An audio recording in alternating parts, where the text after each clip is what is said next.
मुझे लगता है आज फिर से मुझे खाली हाथ ही लौटना पड़ेगा। अभी तक तो मुझे कोई भी शिकार नहीं मिला है और प्यास भी लग रही है। क्या करूं? आसपास तो कोई नदी व तालाब भी नहीं दिख रहे हैं। शिकारी को चलते चलते काफी समय हो जाता है। मुझे लगता है वहाँ पर कोई झरना है। हाँ हाँ, जल्दी से चलकर देख लेते हैं। अरे वाह, यहाँ तो एक झरना है। चलो जल्दी से पानी पी लेता हूँ।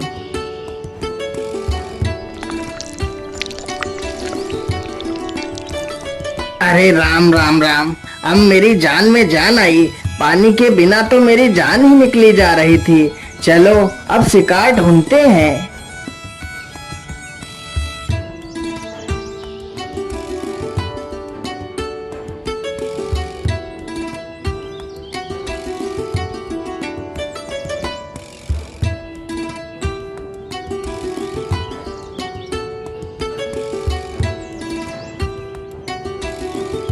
ओहो, यह इस पेड़ पर क्या बैठा है? अरे वाह, यह तो एक सुनहरा बाज है। यह बाज तो बड़ा कीमती लग रहा है। शिकारी तुरंत ही अपना धनुष बाण संभालता है और बाज पर निशाना लगा देता है। कमान से तीर निकलते ही बाज को जा लगा, लेकिन बाज जमीन पर न गिरकर आकाश में उड़ता हुआ चला जाता है। अरे चल चल चल चल चल, आज यह सारा खेत जोतना है। जल्दी चल।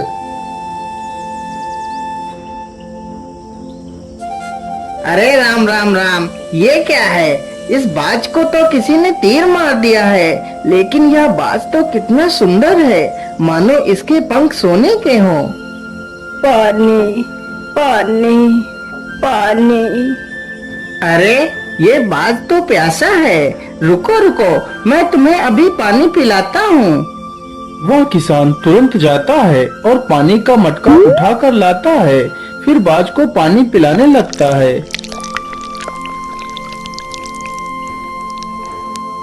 मेरी मदद करो, मेरे शरीर से इस तीर को निकाल दो।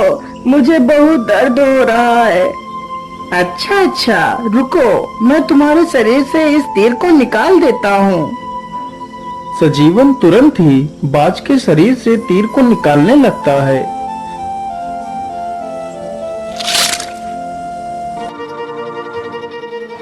अरे राम राम राम, तीर निकालने के बाद तो खून निकलना बंद ही नहीं हो रहा है। चलो चलो मेरे घर चलो, मैं तुम्हारे शरीर पर दवाई लगा दूंगा, जिससे तुम स्वस्थ हो जाओगे। किसान तुरंत बाज को लेकर अपने घर जाता है और उसके शरीर पर दवाई का लेप करता है। हे नेक दिल इंसान, तुमने मेरी मुसीबत में सहायता की है। मैं तुम्हारा ये एहसान कभी नहीं चुका सकता। तुम्हें जब भी मेरी मदद की आवश्यकता पड़े तो मुझे जरूर याद करना। मैं तुम्हारे पास दौड़ा चला आऊंगा। इतना कहकर वह बाज वहाँ से चला जाता है। वह किसान लोगों की मजदूरी करके अपना पेट पालता था। धीरे धीरे इसी प्रकार गुजरता गया। अब वह किसान काफी बूढ़ा हो चुका था। अरे सजीवन दादा, आपको खेत जोतते जोतते पूरे 4 दिन हो गए हैं। अभी तक आपने मेरा खेत जोत ही नहीं पाया है। इतने दिनों में तो पूरे 4 खेतों की जुताई और हो जाती। क्या करूं मालिक, अब मुझसे जल्दी जल्दी काम नहीं हो पाता है। यदि काम नहीं हो पाता है तो जाकर अपने घर बैठिए। काम करने की कोई आवश्यकता नहीं है। बेटा, यदि मैं घर बैठ जाऊंगा तो खाऊंगा क्या? मुझे कुछ नहीं पता। तुमसे कोई काम नहीं करवाना। ये पकड़ो अपनी मजदूरी और जाओ यहाँ से। बेचारा सजीवन चुपचाप पैसे उठाकर अपने घर की ओर चला जाता है।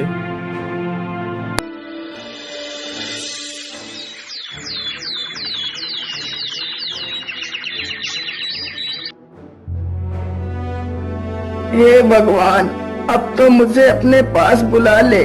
मुझे एक वक्त का खाना खाने के लिए भी सोचना पड़ता है। अब तो मुझसे कोई काम भी नहीं होता और ना ही मुझसे कोई काम करवाना चाहता है। मेरा गुजारा नहीं हो पा रहा है मालिक, मुझे मौत दे दो। हे प्रभु, तुम ही कोई रास्ता दिखाओ जिससे मैं 2 वक्त का खाना खा सकूं। क्यों ना मैं अपने मित्र बाज को बुलाता हूँ, वह जरूर मेरे लिए खाने का प्रबंध कर देगा।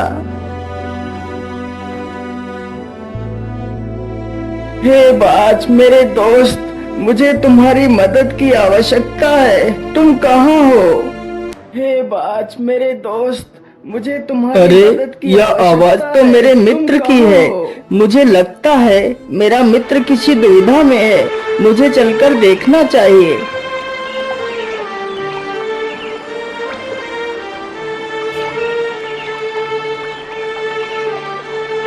बोलिए मित्र, आपने मुझे याद किया, बोलिए क्या बात है? मेरे दोस्त, मैं बहुत मुसीबत में हूँ, मेरी सहायता करो। बोलो मित्र, तुम्हें क्या सहायता चाहिए? मेरे दोस्त, अब मैं बहुत बूढ़ा हो चुका हूँ, जिसकी वजह से अब मैं कोई काम भी नहीं कर पाता हूँ। आज मैंने 3 दिनों से कुछ भी नहीं खाया है। मेरे दोस्त, यदि तुम मेरे लिए रोज भोजन की व्यवस्था कर सको तो तुम्हारा बहुत एहसान होगा मुझ पर। तुम चिंता मत करो, मैं रोज तुम्हारे लिए समंदर से मछलियाँ ले आया करूँगा। उन मछलियों को खाकर तुम अपनी भूख शांत कर सकते हो। हाँ हाँ, तुम ठीक कह रहे हो बाज। बाज तुरंत ही मछलियाँ पकड़ने के लिए चल पड़ता है। वह चलते चलते समंदर के किनारे पहुंच जाता है। क्या करूं, कैसे मछली पकड़ूं? आज तो कोई भी मछली मुझे दिख ही नहीं रही है। सारी मछलियां जैसे गायब हो गई हों। अरे वो रही मछली, चलो चलो जल्दी से इस मछली को पकड़ता हूँ।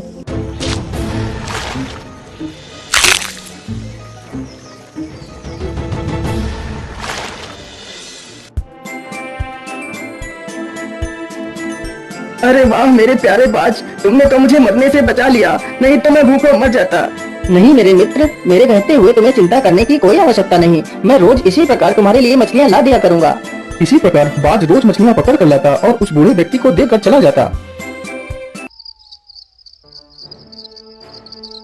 अरे वाह वाह, अब तो घर में पड़े पड़े ही मुझे मनमाना भोजन मिल रहा है। अब तो मुझे किसी की मजदूरी करने की आवश्यकता भी नहीं पड़ती। खाने को तो मैं मछलियाँ खा लेता हूँ, लेकिन मेरे पास पैसा तो एक भी नहीं है। काश मेरे पास भी ढेर सारा धन होता तो मैं भी गाड़ी बंगला खरीदता, लेकिन गाड़ी बंगला मेरी किस्मत में कहाँ। अगले ही दिन बाज मछलियाँ पकड़ कर लाता है तो उसके सोने के पंख बहुत चमक रहे थे। ओहो, आज तो इसके पंख कितने चमक रहे हैं। जरूर इसके पंख सोने के बने हुए हैं। यदि यह पंख मुझे मिल जाए तो मैं बहुत अमीर हो जाऊंगा। इन्हीं पंखों की मदद से मैं अपने लिए कार खरीदूंगा। क्या बात है भाई, आज तुम मुझे देखकर इतना चिंतित क्यों लग रहे हो? कुछ नहीं मेरे दोस्त, मैं बस यही सोच रहा था कि मेरी मदद के लिए मैं तुम्हारा शुक्रिया अदा कैसे करूं। मित्र, इसमें शुक्रिया की क्या बात है? तुमने मेरी जान बचाई थी, बदले में मैं तुम्हारी मदद कर रहा हूँ, इसमें क्या बड़ी बात है? इतना कहकर बाज वहाँ से चला जाता है। मुझे कुछ भी करके इस बाज के सोने के पंख छीनने होंगे। मैं ऐसा करता हूँ, जब कल वह बाज मुझे मछलियाँ देने के लिए आएगा तो मैं उसे मारकर उसके सारे पंख छीन लूंगा।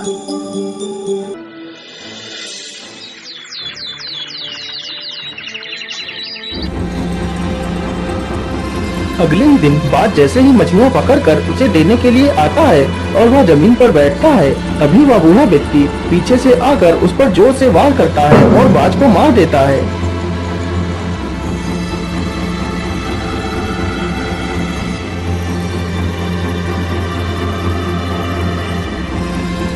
कौन हो तुम?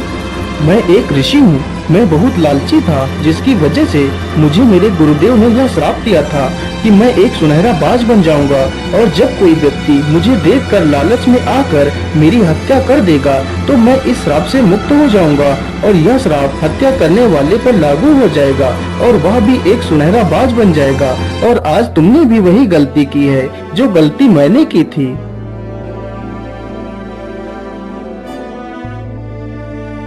हे साधु बाबा, मुझसे बहुत बड़ी भूल हो गई है। अब मैं अपने वास्तविक शरीर को कैसे पाऊंगा? हे सुनहरे बाज, अब तुम भी किसी लालची व्यक्ति की